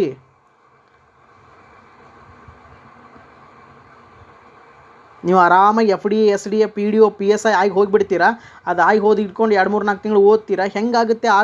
ಆಗಲ್ಲ. ಅವರೆಲ್ಲ ಇಂಗ್ಲೀಷ್ ಮೀಡಿಯಮ್ದವ್ರು UPSC ಓದೋರು 1 ವರ್ಷ ಅದಕ್ಕೆ ಕೂತ್ಕೊಂಡು ಓದಿರ್ತಾರೆ. ಅವ್ರ ಜೊತೆ ನಾವು 3-4 ತಿಂಗಳು ಓದಿ ಕಾಂಪಿಟೇಷನ್ ಕೊಡೋಕ್ಕೆ ಸಾಧ್ಯ ಇಲ್ಲ. ಈ ಸತ್ಯ ಅರ್ಥ ಮಾಡ್ಕೊಳ್ಳಿ. ಕನ್ನಡ ಮೀಡಿಯಮ್ ಸ್ಟೂಡೆಂಟ್ಸು ಕನ್ನಡ ಶಾಲೆಯಲ್ಲಿ ಕಲಿತು FDA SDA PDO ಬೇರೆ ಬೇರೆ ಡಿಪಾರ್ಟ್ಮೆಂಟಲ್ಲಿರೋರು ಈ ಸತ್ಯ ಅರ್ಥ ಮಾಡ್ಕೊಳ್ಳಿ. ಯಾಕೆ ಬಿಟ್ಟು ಕೊಡ್ತೀರಾ? ನೀವು ಕರ್ನಾಟಕ KS ಅಧಿಕಾರಿ ಆಗಲೇಬೇಕು. ಆಗ್ತೀರಾ? ಗ್ರೂಪಲ್ಲಿರೋ ಒಟ್ಟು ಓಲ್ಡ್ ಆಡಿಯೋ ಕ್ಲಿಪ್ ಕೇಳಿ. EVSಗಂತೂ ಮಸ್ತ್ ಇದೆ. ನಮ್ಮ ಭೈರಪ್ಪ ಬುಕ್ಸು ಪರ್ಫೆಕ್ಟ್ ಇದೆ. ಏನು ನಾವು ಬೇರೆ ಬೇರೆ ಇಂಗ್ಲೀಷ್ ಬುಕ್ ಓದಲೇಬೇಕಂತಿಲ್ಲ. ನಮ್ಮ ಭೈರಪ್ಪ ಬುಕ್ಸು ಹೊಸ ನ್ಯೂ ಎಡಿಷನ್ ಸಖತ್ತಾಗಿದೆ. ಓಕೆ, ಏನು ಕಡಿಮೆ ಇಲ್ಲ ಯಾರಿಗೂ ಬುಕ್ ಅದು. ಅದ್ರ ಜೊತೆಗೆ ವಿನೋದ್ ಕುಮಾರ್ ಚವಾಣ್ ಓದ್ಕೊಳ್ಳಿ. ಕರೆಂಟ್ ರಿಲೇಟೆಡ್ ಡೈಲಿ ಟಚ್ ಇರಿ. ಅರಿವು ಮತ್ತು ಅನನ್ಯ ಸಾಧನೆ 2 ಮ್ಯಾಗ್ಝಿನ್ ಫೋಕಸ್ ಮಾಡಿ. ಕರೆಂಟ್ ರಿಲೇಟೆಡ್ ನ್ಯಾಷನಲ್ ಇಂಟರ್ನ್ಯಾಷನಲ್ ರಿಲೇಟೆಡ್ಗೆ 2 ಮ್ಯಾಗ್ಝಿನ್ನು ಅನನ್ಯ ಮತ್ತು ಅರಿವು ಸಾಧನೆ 2 ಫಾಲೋ ಮಾಡ್ಕೊಳ್ಳಿ. ಜೊತೆಗೆ state related local news paper daily news paper cuttings. ಆಮೇಲೆ ನಮ್ಮ ಯಾವುದು ಅದು ವಿಜೇತ ಕರ್ನಾಟಕ ರಿಲೇಟೆಡು. ಆಮೇಲೆ ನಮ್ಮ KPSC ಗ್ರೂಪಲ್ಲಿ ಹಾಕಿದ್ದೀನಿ ಫ್ರೀಯಾಗಿ. ಅದನ್ನು ನೋಡಿಕೊಂಡು ನೋಟ್ಸ್ ಮಾಡ್ಕೊಳ್ಳಿ ನಿಮ್ಮದೇ. ಅದ್ರ ಮೇಲೆ ಮಾರ್ಕ್ ಮಾಡೋದು, ಅದ್ರ ಮೇಲೆ ಇದು ಮಾಡೋದು ಮಾಡ್ಕೋದು ಕೂರಬೇಡಿ. ನಿಮ್ಮ ಓನ್ ನೋಟ್ಸ್ ಇರಬೇಕು. ಕರೆಂಟ್ ಇವೆಂಟ್ಸು 2 ಕೂಡ ಅಲ್ಲೇ ಸೆಲೆಕ್ಷನ್ ಆಗ್ಬೋದು. ನೀವು ಪ್ರಿಲಿಮ್ಸನ್ನು ಕ್ವಾಲಿಫೈಡ್ ಆಗ್ಬೋದು ಅಲ್ಲೇ. ಅಷ್ಟಿದೆ 2 ಪೇಪರ್ ಕೂಡಿ ಕರೆಂಟ್ ಇವೆಂಟ್ಸು 160 ಮಾರ್ಕ್ಸು ಕಡಿಮೆ ಅಂದರು ಕರೆಂಟ್ ಇವೆಂಟ್ಸು. ಸೊ ಯಾವುದೇ ಕಾರಣಕ್ಕೂ ಬರೀ ಬುಕ್ಸ್ ಅಲ್ಲಿ ಮಾರ್ಕ್ ಮಾಡಿ ಅದನ್ನು ಹೈಲೈಟ್ ಮಾಡಿ ಓದಕ್ಕೆ ಹೋಗಬೇಡಿ. ಬರೆದಿಟ್ಕೊಳ್ಳಿ. ಕರೆಂಟ್ ಇವೆಂಟ್ಸನ್ನು ಸಪ್ರೇಟ್ ಮಾಡ್ಕೊಳ್ಳಿ. National issues, international issues, state issues, index, ಆಮೇಲೆ ಸಮರಾಭ್ಯಾಸಗಳು. ಸೊ ಸಪ್ರೇಟಾಗಿ ರಕ್ಷಣಾ ಸಂಬಂಧಪಟ್ಟಂಗೆ, ಸೈನ್ಸ್ ಟೆಕ್, ನಮಗೆ ಎನ್ವೈರ್ಮೆಂಟ್ ಸಂಬಂಧಪಟ್ಟಂಗೆ, ಪ್ರಶಸ್ತಿಗಳು ಸಂಬಂಧಪಟ್ಟಂಗೆ ಸಪ್ರೇಟಾಗಿ ನೋಟ್ಸ್ ಮಾಡ್ಕೊಂಡು ಕರೆಂಟ್ ಇವೆಂಟ್ಸ್ ಪ್ರತಿಯೊಂದು ಆಡಿಯೋ ಕ್ಲಿಪ್ ಇದಾವೆ. ಹೋಗಿ ಕೇಳ್ಕೊಳ್ಳಿ. ಕರೆಂಟ್ ಇವೆಂಟ್ಸನ್ನು ಹೇಗೆ ಓದ್ಕೋಬೇಕು, ಈಸಿಯಾಗಿ ನಾವು ಹೇಗೆ ತೊಗೋಬೇಕು, ಮಾರ್ಕ್ಸನ್ನು ಎಲ್ಲ ಇದ್ದಾವೆ, ಕೇಳ್ಕೊಳ್ಳಿ ಹೋಗಿ. ಓಕೆ, ಸೊ ಇಷ್ಟು ನಮ್ಮ ಫಸ್ಟ್ ಪೇಪರು. ಸೆಕೆಂಡ್ ಪೇಪರ್ ಕೂಡಿ ಅಷ್ಟು. ಇನ್ನು ಎಕನಾಮಿಕ್ ಸರ್ವೆ ಬಜೆಟ್ ಅಂತ ಬಂದಾಗ ನಾನು ಕರೆಂಟ್ ಇವೆಂಟ್ಸು ಕವರ್ ಮಾಡಿದೆ. ಇನ್ನು ಎಕನಾಮಿಕ್ ಸರ್ವೆ ಬಜೆಟು ತುಂಬ ಚೆನ್ನಾಗಿ ಯಾರ್ದಾದ್ರೂ ಒಬ್ಬರದು ತುಂಬ ಒಂದು ನೀವು ನೋಟ್ಸ್ ಮಾಡ್ಕೋದು ಕೂರಕ್ಕೆ ಹೋಗಬೇಡಿ. ಅದನ್ನು ತುಂಬ ಚೆನ್ನಾಗಿ ಮರ್ಜ್ ಮಾಡಿ, ಅಂದರೆ ಶಾರ್ಟ್ ಮಾಡಿ ತುಂಬ ಚೆನ್ನಾಗಿ ಇಂಪಾರ್ಟೆಂಟ್ ಇರೋದು. ಹೋದ ಸಾರಿ ತುಂಬ ಚೆನ್ನಾಗಿ ಕೊಟ್ಟಿದ್ದರು ಅನನ್ಯ ಸಾಧನದವರು, ಇನ್ಸೈಟ್ಸ್ದವರು. ಆ ಥರ ಯಾವುದಾದ್ರೂ ಸಿಕ್ಕರೆ ಪರ್ಫೆಕ್ಟಾಗಿ ಅದನ್ನು ನೋಡ್ಕೋಬೋದು. ಇಲ್ಲಾಂದರೆ ನೀವೇ ಒರಿಜಿನಲ್ ಕಾಪಿ ತೊಗೊಂಡು ನೀವು ಮಾಡ್ಕೋಬೋದು. ಓಕೆ, ಅದನ್ನು ನೋಡಿ ನೀವು ಹೇಗೆ ನಿಮ್ಗೆ ಅನುಕೂಲ ಆಗುತ್ತೆ ಹಾಗೆ ಮಾಡಿ. ಇನ್ನು ಪ್ರತಿಯೊಂದು department wise rural development, agriculture department, ಮಹಿಳಾ ಮತ್ತು ಮಕ್ಕಳ ಕಲ್ಯಾಣ ಇಲಾಖೆ, ಆರೋಗ್ಯ ಇಲಾಖೆ, ಕೃಷಿ ಇಲಾಖೆ, ನಗರಾಭಿವೃದ್ಧಿ ಇಲಾಖೆ, ಗ್ರಾಮೀಣಾಭಿವೃದ್ಧಿ ಇಲಾಖೆ, ಇವೆಲ್ಲ ಮೋಸ್ಟ್ ಇಂಪಾರ್ಟೆಂಟ್ ಇಲಾಖೆಗಳು ಏನಿದಾವಲ್ಲ, ಈ ಇಲಾಖೆಗಳಲ್ಲಿ ಹೋಗಿ ಅಲ್ಲಿ ಇರೋ ಯೋಜನೆಗಳ ಬಗ್ಗೆ ಡೀಟೇಲಾಗಿ ಬರ್ಕೊಳ್ಳಿ. ಯೋಜನೆಗಳು ಬರ್ಕೊಳ್ಳುವಾಗ ಯೋಜನೆ ಯಾವಾಗ ಜಾರಿಗಾಯಿತು, ಯಾರ ಕಾಲದಲ್ಲಿ ಜಾರಿಗಾಯಿತು, ಯೋಜನೆ ಉದ್ದೇಶ ಏನು, ಇದರಲ್ಲಿ ಸೆಂಟ್ರಲ್ ಪಾಲ್ ಎಷ್ಟು, ಸ್ಟೇಟ್ ಪಾಲ್ ಎಷ್ಟು, ಯೋಜನೆಗೆ ಅರ್ಹತೆ ಆಗೋಕ್ಕೆ ಏನೇನು ಬೇಕು, ಅರ್ಹತೆಗಳೇನು. ಸೊ ಈ ರೀತಿ ನೋಟ್ಸ್ ಮಾಡ್ಕೊಂಡಾಗ ನಿಮ್ಮ ಯೋಜನೆ ಮೇಲೆ ಯಾವ ಕ್ವಶನು ಮಿಸ್ ಆಗಲ್ಲ. ಈ ಯೋಜನೆಗಳನ್ನು ಮುಗಿಸ್ಕೊಂಬಿಡಿ. ಒಟ್ಟಿನಲ್ಲಿ ಪ್ರಿಲಿಮ್ಸು ನಾನು ಹೇಳೋದು ಸ್ಟ್ರಾಟಜಿ ಮುಗೀತೀಗ. ಓಕೆ, ಸದ್ಯಕ್ಕೆ ಸಾಕಂತೀನಿ. ಮೇನ್ಸ್ ಸುಮ್ಮನೆ ಈಗ ಹೇಳಿ ಕನ್ಫ್ಯೂಸ್ ಮಾಡ್ಕೊಳ್ಳೋದು ಬೇಡ. ಸೊ ಇಷ್ಟು ಸ್ಟ್ರಾಟಜಿ ಯೂಸ್ ಮಾಡ್ಕೊಂಡು ಮೊದಲು ಪ್ರಿಲಿಮ್ಸ್ ಕವರ್ ಮಾಡ್ಕೊಳ್ಳಿ. ಮೇನ್ಸನ್ನು ಯಾಕಂದರೆ ಪ್ರಿಲಿಮ್ಸ್ ಕ್ಲಿಯರ್ ಆದಮೇಲೆ ಇಲ್ಲಲ್ಲ, ಬಟ್ ಯಾರ್ಯಾರು ನೀವು ಪರ್ಫೆಕ್ಟಾಗಿ ಸ್ಟಡಿ ಮಾಡ್ತೀರಾ ಅವರು ಈಗಿಂದಲೇ ಮೇನ್ಸನ್ನು ಸ್ಟಾರ್ಟ್ ಮಾಡಿ. ಮೇನ್ಸ್ಗೆ ಎಷ್ಟು ಓದಿದರೂ ಕಡಿಮೆ ಇದೆ, ಎಷ್ಟು ಪ್ರಾಕ್ಟೀಸ್ ಮಾಡಿದರೂ ಕಡಿಮೆ ಇದೆ. ಮೇನ್ಸ್ ಕುರಿತು ಒಂದಿನ ಸಪ್ರೇಟಾಗಿ ಅದ್ರ ಬಗ್ಗೆ ಯಾವಾಗಾದರೂ ಸಮಯ ಸಿಕ್ಕಾಗ ಅದ್ರ ಬಗ್ಗೆನೂ ನಾನು ಮೇನ್ಸ್ ಬಗ್ಗೆ ಮಾತಾಡ್ತೀನಿ. ಯಾಕಂದರೆ ಎಲ್ಲವನ್ನು ಒಮ್ಮೆ ಮಾತಾಡಿದಾಗ ಅದು ನಿಮಗೆ ಹಿಡ್ಕೊಳ್ಳೋಕ್ಕಾಗಲ್ಲ. ಆಮೇಲೆ ಇನ್ನೊಂದು ಅಷ್ಟು ಇಂಟ್ರೆಸ್ಟ್ ಬರಲ್ಲ. ಸೊ ಮೇನ್ಸ್ ಬಗ್ಗೆ ಖಂಡಿತ ನಾನು ಒಟ್ಟಿನಲ್ಲಿ ನಿಮ್ಮ ಒಂದು ನನಗೆ ಸಮಯ ಸಿಕ್ಕಾಗ ಖಂಡಿತ ಮೇನ್ಸ್ ಬಗ್ಗೆನೂ ನಾನು ಮಾಡ್ತೀನಿ. ಯಾಕಂದರೆ ಅದನ್ನು ಸ್ವಲ್ಪ ನಿಮಗೆ ಇನ್ನೂ ಅನುಕೂಲ ಆಗೋ ಥರ ನಾನು ಹೇಳ್ಕೊಡ್ತೀನಿ ಮೇನ್ಸ್ ಬಗ್ಗೆ. ಈಗ ಬೇಡ ಅದ್ರ ಬಗ್ಗೆ. ನಿಮಗೆ ಈ ಮೇನ್ಸನ್ನು ತುಂಬ ಈಗ ಹೆಂಗೆ ನಾನು ಪ್ರಿಲಿಮ್ಸನ್ನು ತುಂಬ ಈಸಿಯಾಗಿ ಹೇಳ್ಕೊಟ್ಟೆ ಯಾವ ರೀತಿ ಅಂತ, ಇದೇ ರೀತಿ ಮೇನ್ಸನ್ನು ತುಂಬ ಈಸಿಯಾಗಿ ಯಾವ ರೀತಿ ಸಬ್ಜೆಕ್ಟ್ ವೈಸನ್ನು ಹೇಗೆ ನಾವು ಕ್ವಶನ್ಸ್ ಇದು ಮಾಡ್ಕೊಂಡು ಓದಬೇಕನ್ನೋದು ಇನ್ನು ತುಂಬ ದೂರ ಏನಿಲ್ಲ, ಸ್ವಲ್ಪ ವಾರಗಳಲ್ಲಿ ಸ್ವಲ್ಪ ಇದರಲ್ಲಿ ನನ್ನ ಟೈಮ್ ಸಿಕ್ಕಾಗ ಒಂದು ಸಾರಿ ನಾನು ಟೆಲಿಗ್ರಾಮ್ ಆನ್ ಮಾಡಿದಾಗ ಖಂಡಿತ ಅದ್ರ ಬಗ್ಗೆ ನಾನು ಮಾತಾಡ್ತೀನಿ. ಒಟ್ಟಿನಲ್ಲಿ ಎಲ್ಲರೂ ಚೆನ್ನಾಗಿ ಓದಿ ಒಳ್ಳೆಯದಾಗಲಿ. ಸೊ ಇಷ್ಟೊತ್ತು ಮಾತಾಡಿದ್ದು ಯಾರಿಗಾದರೂ ನಿಮಗೆ ಸರಿ ಅನಿಸಿಲ್ಲ ಅಂದರೆ ನನಗೇನದು ಸಮಸ್ಯೆ ಇಲ್ಲ. ಯಾರಿಗೆ ಸರಿ ಅನಿಸಿದೆ ಖುಷಿ. ಸರಿ ಅನಿಸದೇ ಇರೋರು ನನಗೆ ನಿಮ್ಮ ಅಭಿಪ್ರಾಯ ತಿಳಿಸಿ. ಸರಿ ಅನಿಸಿದವರು ನಿಮ್ಮ ಅಭಿಪ್ರಾಯ ತಿಳಿಸಿ. ನಿಮ್ಮ ಒಟ್ಟಿನಲ್ಲಿ ಆಡಿಯೋ ಕ್ಲಿಪ್ ಬಗ್ಗೆ ನಿಮ್ಗೆ ಏನು ಅನಿಸ್ತು ದಯವಿಟ್ಟು ಎಲ್ಲರೂ ಕೇಳಿದ ಮೇಲೆ ಅಭಿಪ್ರಾಯವನ್ನು ತಿಳಿಸಿ. ಅದು ನಿಮ್ಗೆ ಸರಿ ಅನಿಸ್ತಾ ಇದ್ದರೂ ಸರಿ ಅನಿಸಿದ್ರು ಕೂಡ. ಓಕೆ, ಟೆಲಿಗ್ರಾಮ್ ಲಿಂಕ್ ಕೊಟ್ಟಿರ್ತೀನಿ. ದಯವಿಟ್ಟು ಇವತ್ತು ನಾಳೆ 10 ಗಂಟೆವರೆಗೂ ಮಾತ್ರ. ಸೊ ಎಲ್ಲರೂ ಆದಷ್ಟು ಬೇಗ ಏನು ಸಮಸ್ಯೆ ಇದೆ ಕೇಳ್ಕೊಳ್ಳಿ, ನಾನು ರಿಪ್ಲೈ ಮಾಡ್ತೀನಿ. ಎಲ್ಲರದು ಒಂದು ವಿಶೇಷವಾಗಿ ಕೇಳ್ಕೊಳ್ತೀನಿ, ಚೆನ್ನಾಗಿ ಓದಿ, ಬಿಡಕ್ಕೆ ಹೋಗಬೇಡಿ. ಒಳ್ಳೆಯ ಅವಕಾಶ, ಯಾರೂ ಈ ಅವಕಾಶವನ್ನು ಮಿಸ್ ಮಾಡ್ಕೋಬೇಡಿ. ಒಳ್ಳೆಯದಾಗಲಿ ಎಲ್ಲರಿಗೂ. Good luck, all the best.